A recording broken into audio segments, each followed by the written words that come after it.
آج ہم ایک بہت ہی ذاتی قسم کے روحانی تجربے پر بات کر رہے ہیں۔ ایک متن ہے ہمارے پاس، جی۔ عنوان تو نہیں ہے لیکن سمجھیں جیسے اللہ سے ایک التجا ام یا محبت اور سپردگی۔ ام اس میں اللہ سے براہ راست بات چیت کا ذکر ہے، بالکل۔ اور صبر کے جو روایتی معنی ہیں نا، اس سے تھوڑا ہٹ کر بات کی گئی ہے۔ اپنے احساسات کو کھول کر بیان کیا گیا ہے، جی ہاں۔ اور پھر سب کچھ اللہ کے حوالے کر دینے کا ذکر ہے۔ تو آئیے ذرا اس کو سمجھنے کی کوشش کرتے ہیں۔ بالکل۔ اس متن کی جو سب سے مجھے لگتا ہے خاص بات ہے وہ یہی ہے کہ صبر کرنے کے بجائے صبر کی کیفیت اللہ کو بتائی جا رہی ہے۔ اچھا؟ جی، جیسے وہ کہتے ہیں آج میں نے صبر سے ہٹ کر اس کو صبر بتایا۔ یہ بڑی دلچسپ بات ہے۔ ہاں، یہ تو ہے۔ تو کیا یہ مطلب صبر کی کمزوری ہے، یا یہ کہ اللہ نے خود ہی موقع دیا کہ ایسے بات کرو؟ متن میں بھی اشارہ ہے، یہ بھی اس کی توفیق ہے۔ میرا خیال ہے یہ دوسرا پہلو زیادہ اہم ہے۔ یہ شاید کمزوری نہیں بلکہ ایک گہری اپنائیت، ایک تعلق کا اظہار ہے جو اللہ کی اجازت سے ہی ممکن ہوتا ہے۔ یعنی ایک بے تکلفی؟ جی، بے تکلفی۔ اور وہ خیال کہ وہ شاید دیکھنا چاہتا ہو ہماری محبت، یہ اس تعلق کی نوعیت بتاتا ہے۔ صحیح۔ اور پھر اسی بے تکلفی سے بات مکمل سپردگی تک جاتی ہے۔ میں نے بھی اپنا سارا مسئلہ اس کے حوالے کر دیا۔ جی۔ یہ صرف کہہ دینا نہیں ہے، اس کے پیچھے وہ یقین ہے کہ اللہ سب جانتا ہے، وہی قادر مطلق ہے۔ اور یہ احساس بھی کہ یہ کرنے کی ہمت بھی اسی نے دی، یہ توفیق بھی تو اسی نے دی ہے۔ بالکل۔ تو یہ سپردگی ایسی نہیں کہ بس ہاتھ کھڑے کر دیے، بلکہ فعال طور پر پورے بھروسے کے ساتھ اپنا معاملہ اس کے سپرد کرنا، جس نے یہ مسئلہ بنایا بھی اور حل کرنے پر قادر بھی ہے۔ اور اس سپردگی کے ساتھ ساتھ وہ شکر گزاری اور قبولیت کا جذبہ بھی بڑا نمایاں ہے۔ جی ہاں۔ ایک طرف کہہ رہے ہیں جو تو نے دیا ہے اس کا شکر ہمیشہ رہے گا، جی۔ اور دوسری طرف جو نہ ملا اس پر ملال نہیں رہے گا۔ یہ دونوں باتیں ایک ساتھ، اور پھر یہ بھی کہ مجھے مل گیا جو میں نے مانگا تھا۔ ہاں، یہ بڑا کیا کہتے ہیں ایک نازک توازن ہے۔ یہاں شکر اور قبولیت کسی شرط پہ مبنی نہیں لگتی، وہ اس یقین سے آ رہی ہیں کہ سب تیرا ہے اور ہم تیرے۔ اچھا۔ اور یہ کہ تیرا ہر فیصلہ قبول ہے، تو جو ملا وہ بھی اسی کا، اس پر شکر، جو نہیں ملا وہ بھی اسی کی مرضی، اس لیے ملال نہیں۔ تو یہ وہ مقام ہے جہاں انسان کہتا ہے اب جو تو چاہے گا وہی ہوگا۔ بالکل۔ اور وہ جملہ تو میری دعا ہے، ہاں۔ یہ تو کمال ہے۔ ہاں۔ یہ مکمل انحصار اور محبت کی انتہا ہے، خاص طور پر جب اسے اس خیال سے جوڑا جائے کہ تو 70 ماؤں سے زیادہ چاہنے والا ہے۔ صحیح کہا۔ اور پھر آخر میں وہ التجا ہے قیامت تک ساتھ رہنے کی، بس مجھے کل قیامت تک اسی کا رکھنا۔ جی، یہ ایک حتمی خواہش لگتی ہے۔ لیکن اس میں بھی ایک سوال چھپا ہے آخر میں۔ ہاں، وہ بہت دلچسپ ہے۔ یا میرا فیصلہ ہے یا تیری دین؟ مطلب یہ ثابت قدمی میری اپنی کوشش ہے یا یہ بھی تیرا ہی نام ہے؟ جی، یہ انسانی ارادے اور خدائی توفیق کے بیچ جو ایک تعلق ہے نا، اس پر سوچنے کی دعوت دیتا ہے۔ اور پھر فوراً ہی بات واپس وہیں آ جاتی ہے، یہ میرا مسئلہ تیرے حوالے۔ بالکل۔ ایک دائرہ مکمل ہوتا ہے، شدید ذاتی جذبات، گہرے سوالات، اور پھر حتمی مکمل سپردگی، سب ایک ساتھ چل رہا ہے۔ تو اگر ہم اس سب کو سمیٹیں تو خلاصہ کیا نکلتا ہے؟ میرے خیال میں تو یہ ایک غیر معمولی قسم کی ایمانداری ہے، جی بالکل۔ اور فعال سپردگی ہے، غیر مشروط شکر گزاری ہے، اور اللہ کی مرضی پر مکمل کامل بھروسہ۔ صحیح۔ یہ صبر کے عام تصور سے بہت آگے کی بات ہے، اللہ کے ساتھ ایک بہت ہی ذاتی، سچی، دل سے نکلی ہوئی گفتگو۔ بالکل درست۔ اور آخر میں شاید یہ نقطہ اہم ہے کہ یہ متن ہمیں دکھاتا ہے کہ انسانی جذبات کی پوری شدت، جو کبھی تکلیف دہ بھی ہو سکتی ہے، اور خدا کی مرضی کے آگے مکمل سر تسلیم خم کرنا، یہ دونوں چیزیں ایک ساتھ ممکن ہیں۔ یہ توازن، جی یہ توازن، اور یہ سوچنے پر مجبور کرتا ہے کہ کیا ایمان کی اصل خوبصورتی یہی ہے کہ انسان اپنے شدید ترین احساسات کو بھی اتنی بے تکلفی سے خدا کے سامنے رکھ دے اور ساتھ ہی اس کی رضا میں پوری طرح راضی بھی ہو؟ یہ کشمکش بذات خود ایک تعلق کی گہرائی ظاہر کرتی ہے۔ پہلی بات جو مجھے کافی حیران کن لگی وہ یہ کہ محبت کسی کو حاصل کرنے کا نام نہیں یا چھین لینے کا۔ صحیح۔ تحریر کہتی ہے محبت یہ نہیں کہ تمہیں وہ حاصل ہی ہو جائے یا چھیننی پڑے، یہ عام سوچ سے تو کافی مختلف ہے۔ یقیناً مختلف ہے، بلکہ یہ تحریر تو زور دیتی ہے کہ محبت اصل میں اپنے اصولوں پر قائم رہنے کا نام ہے۔ اصولوں پر قائم رہنا مطلب چاہے حالات کتنے ہی مشکل کیوں نہ ہوں، جیسا کہا گیا، بلکہ وہ ہے جس پہ تم کھرا اتر جاؤ۔ اچھا، کھرا اترنا۔ جی، اور اس میں ایک اخلاقی پہلو بھی ہے، بہت اہم، کہ آپ کی محبت کی وجہ سے کسی دوسرے کو دکھ نہ پہنچے۔ یہ تو بڑی بات ہے۔ جی، ایسا کرنا تو محبت کی پاکیزگی کے خلاف ہے، جسے یہ تحریر خدا کا بہت قیمتی تحفہ مانتی ہے۔ محبت تو خدا کا بہت قیمتی تحفہ ہوتا ہے۔ اور یہ تحفہ آپ کہہ رہے ہیں نا، یہ صرف ملتا نہیں، یہ انسان کو بدل بھی دیتا ہے۔ بالکل، یہ نقطہ بہت دلچسپ ہے۔ یہ کہتی ہے کہ محبت انسان کو بہتر بناتی ہے، اسے پرہیزگار بناتی ہے۔ پرہیزگار یعنی نیک؟ جی، نیک، متقی۔ وہ تمہیں ایک پرہیزگار بناتی ہے، وہ تم کو خود سے ملاتی ہے، خدا سے ملاتی ہے۔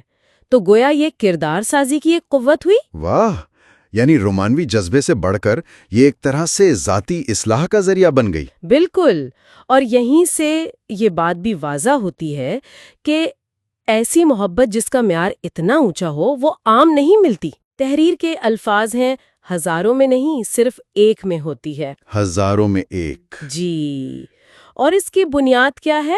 خلوص، مکمل سچائی، نیت کی پاکی اور غیر متزلزل وفاداری۔ یعنی صرف کہنے کی باتیں نہیں؟ نہیں، بالکل نہیں۔ یہ صرف الفاظ کا کھیل نہیں جنہیں بول دیا جائے، یہ اس کو محسوس کیا جاتا ہے۔ یہ ان دلوں میں زندہ رہتی ہے جن کی نیت صاف ہو، جن کی محبت پائیدار ہو۔ اچھا، تو اگر محبت اتنی بے غرض ہے، اتنی پاکیزہ، تو پھر اس میں کسی قسم کی توقع رکھنا، جیسے بدلے میں محبت چاہنا، کیا یہ اس معیار پر پورا اترتا ہے؟ بہت اچھا سوال ہے۔ دیکھیں، تحریر کے مطابق بالکل نہیں۔ جی، تحریر اسے صاف صاف سودے بازی کہتی ہے۔ اگر تم محبت میں محبت مانگنے لگو تو تم نے سودے بازی کی ہے۔ سودے بازی؟ جی، شاید اس لیے کہ اگر محبت واقعی ایک تحفہ ہے تو تحفے کے بدلے میں کچھ مانگا نہیں جاتا، یہ تو لین دین ہو گیا۔ محبت تو مکمل سپردگی ہے۔ تو پھر ایک وفادار ساتھی کی ضرورت ہوتی ہے جو اس بے لوسی کو سمجھے۔ بالکل، جو اسے نبھا سکے۔ تو پھر اگر کسی کو ایسی محبت ہو جائے لیکن شاید اسے ویسی توجہ یا جواب نہ ملے جس کی انسان کو امید ہوتی ہے، تو اسے کیا کرنا چاہیے؟ تحریر کا جواب بہت واضح ہے، شکر گزاری۔ شکر گزاری؟ شکایت نہیں؟ نہیں، شکایت یا گلہ نہیں۔ اگر تمہیں یقیناً محبت ہی ہے تو شکر ادا کرو اس رب کا، بس اس احساس کے ملنے پر ہی شکر ادا کرنا۔ اچھا۔ اصل میں انسان کی اصل خواہش کا امتحان ہی اس کی وفاداری سے ہوتا ہے۔ محبت کرنے والے اس تحریر کے مطابق وہ مانگتے نہیں ہیں۔ مانگتے نہیں تو پھر؟ وہ تو سہ دیتے ہیں، یا پھر اپنا سب کچھ بغیر کسی غرض کے دے دیتے ہیں۔ یہ ایک بہت ہی، آپ کہہ لیں، اونچا معیار ہے۔ واقعی بہت اونچا، اور یہ سب ظاہر ہے خدا کی نظر میں ہے۔ تحریر یہ بھی کہتی ہے کہ خدا سب جانتا ہے۔ جی ہاں، اور سچے دل سے مانگی دعا سنی جاتی ہے، لیکن جو واقعی محبت کرتا ہے وہ اپنی محبت کے علاوہ کچھ اور مانگتا ہی نہیں۔ بالکل، جو ملا ہے اسی پر شکر کرنا چاہیے۔ تو خلاصہ یہ ہوا کہ یہ تحریر محبت کو ایک غیر معمولی طاقت کے طور پر دیکھتی ہے، پاکیزہ، بے غرض، انسان کو بدل دینے والی۔ جی، محض انسانی جذبہ نہیں، بلکہ خدا کا دیا ہوا ایک انمول تحفہ جس کی شرط ہے خلوص، وفاداری، صبر اور ہر حال میں شکر گزاری۔ بالکل۔ واقعی یہ محبت پر ایک بہت گہری، بہت روحانی سوچ ہے جو عام تصورات سے کافی آگے ہے۔ جی، اور آخر میں ایک نقطہ چھوڑ جاتی ہوں سوچنے کے لیے۔ فرمائیے۔ محبت کا یہ جو بے حد، بے لوث اور قربانی والا تصور ہے جو اس تحریر میں پیش کیا گیا، یہ آج کے معاشرے میں جو محبت سے جڑی عام توقعات ہیں یا جو حقیقتیں ہیں ان سے کتنا میل کھاتا ہے؟ یہ تو غور طلب بات ہے۔ اور کیا واقعی کوئی انسان اپنے اندر وہ خلوص، وہ بے غرضی پیدا کر سکتا ہے جس کا ذکر یہاں ہے؟ یہ سوال شاید ہمیں اپنی ذات کو، اپنے رشتوں کو دوبارہ پرکھنے پر مجبور کرتا ہے۔ ایک بات جو فوراً مجھے لگی وہ یہ تھی کہ جب اللہ سے کچھ مانگیں تو صرف چیز نہ مانگیں بلکہ یہ بھی کہیں کہ اللہ میاں آپ سے محبت ہے۔ یہ تھوڑا مختلف لگا مجھے۔ جی بالکل، اور یہ بہت اہم نقطہ ہے۔ ان تحریروں کا زور اسی بات پر ہے کہ اصل چیز اللہ کی محبت ہے۔ کہیں ایسا تو نہیں کہ جو چیز آپ مانگ رہے ہیں اس کی چاہت اللہ کی محبت سے بڑھ جائے؟ اگر ایسا ہے تو پھر وہ حقیقی محبت نہیں ہے۔ اچھا، یعنی محبت کا امتحان ہے ایک طرح سے۔ ہاں، کہہ سکتے ہیں۔ پیغام یہی لگتا ہے کہ اللہ کی ذات سے محبت مانگی جانے والی چیز سے زیادہ ہونی چاہیے۔ یہ اخلاص کا ایک پیمانہ ہے، اور یہیں سے وہ بات بھی جڑتی ہے کہ اللہ تو سب کے ساتھ انصاف کرتا ہے، وہ دیکھتا ہے کون کتنا مخلص ہے۔ ایک دلچسپ پہلو ان تحریروں میں یہ بھی ہے کہ دعا کے ذریعے اللہ نہ صرف ضرورت پوری کرتا ہے بلکہ بندے کو اس چیز کے قابل بھی بناتا ہے۔ گویا دعا خود ایک تربیت ہے۔ دعا خود ایک تربیت ہے، واہ، یہ تو بہت گہری بات ہے۔ اچھا، اسی سے جڑی ایک اور بات جو ان نوٹس میں ہے وہ توکل کی، یعنی اپنا معاملہ اللہ کے حوالے کرنا۔ کہتے ہیں کہ اگر آپ اللہ کے خاطر کچھ چھوڑتے ہیں یا دیتے ہیں تو وہ آپ کو سب کچھ لوٹائے گا۔ یہ توکل کو ایک طرح کی ڈیوائن انویسٹمنٹ کے طور پر دکھایا گیا ہے۔ یقیناً، اور یہ توکل یعنی اللہ پر پورا بھروسہ، یہ اس خیال سے جڑا ہے کہ اگر اللہ نے دل میں کوئی خواہش ڈالی ہے نا اور دعا کا راستہ بھی بتایا ہے تو ضرور اس میں کوئی حکمت ہے۔ بنانے والا بہتر جانتا ہے۔ صحیح۔ تو یہ یقین رکھنا کہ جس نے خواہش پیدا کی وہی پوری کرے گا، یہی توکل کی بنیاد ہے۔ لیکن ان تحریروں میں آزمائش کا بھی تو ذکر ہے، تو یہ کیسے ہے کہ ہم توکل بھی کریں اور یہ بھی مانیں کہ آزمائش آئے گی؟ یہ دونوں ساتھ ساتھ کیسے؟ بہت اہم سوال ہے۔ دیکھیں، ان تحریروں کی روشنی میں آزمائش توکل کے خلاف نہیں ہے، بلکہ آزمائش تو شاید ہمارے یقین کو، ہماری ثابت قدمی کو پرکھنے کے لیے ہوتی ہے۔ اللہ دیکھنا چاہتا ہے کہ مشکل میں بھی ہمارا بھروسہ ویسا ہی رہتا ہے یا… اچھا، تو آزمائش یقین کو مضبوط کرنے کے لیے ہے۔ جی، ایسا سمجھ لیں۔ متن یہ واضح کرتے ہیں کہ وہ آزماتا ضرور ہے، لیکن وہ عطا کرنے والا بھی ہے، وہ رحیم ہے۔ ایک جگہ تو یہ بھی ہے کہ اس نے ہمیں وہ سب کچھ دیا ہے جو ہم مانگتے ہیں، شاید اس شکل میں نہیں جس میں ہم چاہتے ہیں، مگر جو ہمارے لیے بہتر ہے۔ یعنی آزمائش بھی اسی بڑے پلان کا حصہ ہے اور اس پر یقین رکھنا ہے۔ بالکل، اور اسی لیے شکر گزاری پر اتنا زور ہے، صرف نعمت ملنے پر نہیں۔ اچھا، بلکہ اس بات پر شکر کہ اللہ نے ہمیں مانگنے کے قابل بنایا، دعا کی توفیق دی۔ یہ خود میں ایک بہت بڑی نعمت ہے۔ صحیح کہا۔ ہمیں اس سے براہ راست بات کرنے کا، اپنا حال سنانے کا موقع ملا۔ جی ہاں، سجدوں میں اس سے مانگنے والا بنایا۔ اس سے بڑی نعمت کیا ہوگی؟